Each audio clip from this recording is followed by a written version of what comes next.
right. I'll tell you this. There's not a girl on this panel or on the planet today who couldn't walk outside and find a man who's going to be nice to her, loyal to her, and make her his queen. Women don't want that. So they'll sit there and go, no, I want Chris Brown. And then they'll go try to get Chris Brown. Then Chris Brown will cheat. And they'll be like, I can't believe he cheated.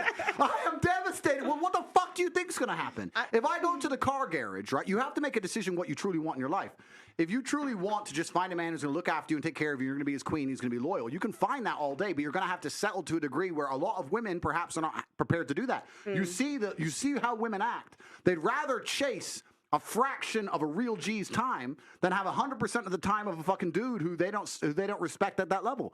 And it's kind of like going to a car dealership. You walk in there, if you want reliability, you can get a Nissan. But if you want to get a Ferrari, it comes with headaches. It's going to come with problems. So when girls say to me, "Oh, you know what, Andrew, you should be loyal to that," men like me don't have to be, and you know that.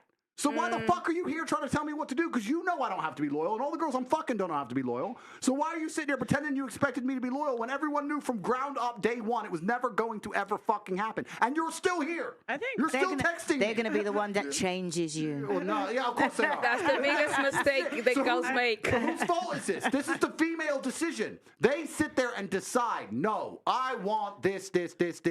Cool, then you're going to have to accept he ain't going to be loyal to you. He's barely going to reply to you. That's the game.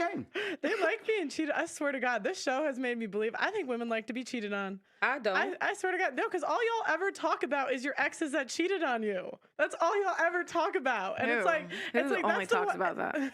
The regular women that are on here. The women that come on the show. Oh, good thing I'm irregular and extraordinaire. But do you not think it's because we're not holding men accountable? So when a man, because he's a top G, cheats on a woman, it's like, well, what do you expect? When you should actually turn around to him and Accountable say, for what?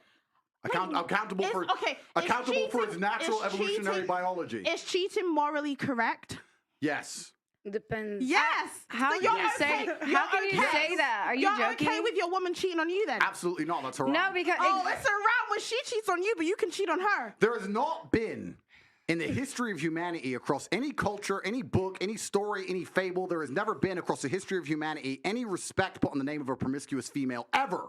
Ever. You name the biggest conquerors that you can possibly name from history. Genghis Khan, Alexander the Great, all of them. They all had 100 wives, bunch of children, big G, conquered the world. Normal. That is normal evolutionary biology. That's how men are designed to be. There's never been a single female who's been celebrated for her promiscuity ever in history. It's always been frowned upon and disgusting. So yes, we are completely and utterly different. Yes, it's different if a woman cheats on a man.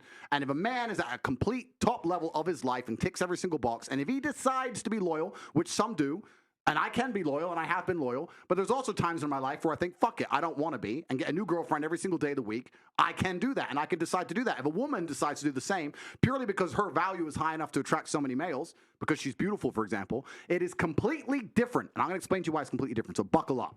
It's different. It's different. It's different. Well, I'll tell you why. It is impossible for a female to be promiscuous on a long enough period of time without devaluing herself, because she is fucking people she shouldn't be fucking. There is no way she is sleeping with endless men, and all of them are either high-value men or treating her the way she should be treated. If you find a woman who slept with 50, 100 dudes, she's either fucking dudes which aren't at her level or haven't worked hard enough to try and get the pussy. She was just too drunk to realize he's a loser, plays video games. Or she's fucking a top G who barely texts her back. So either way, she's fucking dudes she shouldn't be fucking, or a guy who's at the level who doesn't give her the right amount of attention. For a woman to find a guy who's truly on a level, who truly treats her the way she should be treated, that's once every couple years, if that. You ain't just gonna go out there fucking a new dude every week and say, yeah, he's worth pussy. Yeah, he treats me good enough to get my pussy. Da-da-da. And you know what's funny about the universe? It's actually beautiful about the universe because it's equal and opposite forces. When you devalue yourself, it's kind of like men can smell it on you. They can just look at a bitch and go, oh. And that's the way it works. So you have to be very careful as a female and sit and go, does this man truly deserve to fuck me? And if you think about it, the answer 99% of the time, especially if you're promiscuous, is no. So when a woman is sleeping around with all these men, she's devaluing herself. She's devaluing herself, and the world knows, God knows, the universe knows.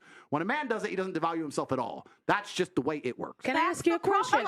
Wait, Esther, 1 second. Sir, may I ask you a question? What would you say if a woman now is married to 2 men? Haram. Why? No, I'll tell you why. Let's talk about this. What is the difference between a man, let's say me, I have 4 wives, right? What's the difference between a man having 4 wives and a woman having 4 men? You can impregnate the 4 wives at the same time. You can impregnate the 4 wives at the same time, and we know who the parents are, right? So Yes. let's say you had 4 pregnancies, you know who the mother is because she's carrying the baby, and you know who the dad is, top G.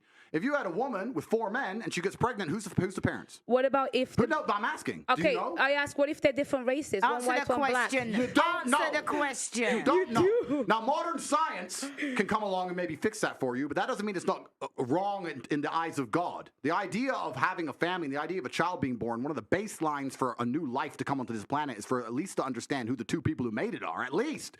If you have a woman fucking 4 dudes, you don't even know who got her pregnant. So may I just It's say... disgusting. Wait, Have you seen the twins that had 2 different dads? Oh, oh yeah, I saw that. May I just say something then? So if that is the case, yeah, if the one thing that you're meant to have is you, at least you know who the 2 people that put that child on earth are, then that's why promiscuity for men is also a problem, because they get women pregnant. Sometimes they don't even know they have children. That's haram, no? No, it's completely different. It's different because you have to understand, I'm talking about humans. You look at humans from a societal perspective, but society has changed, right? So let's say 200-300 years ago, if a woman got pregnant, she needed a man to survive. If that man didn't take care of her during pregnancy, she was going to die. She couldn't work a job, she couldn't hunt, couldn't fish, whatever, right? A woman literally needed that man for survival. So if you were to come to me and say, I'm pregnant, but you've been fucked by 4 different dudes, I'd be like, who says it's mine? Why am I looking after you? None of them want to look after her. She will literally perish. This is why in most of the world today, still today, virginity is so coveted, and throughout all of history it's been so coveted, because that's the only way to ensure paternity. She's a virgin, I know that's my baby. She ain't a virgin, prove it's mine.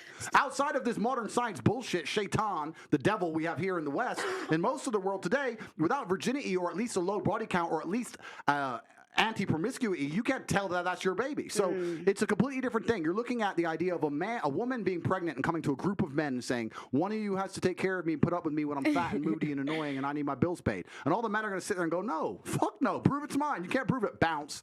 Where it's different. If I get 4 women pregnant, we know the deal. Okay, so let me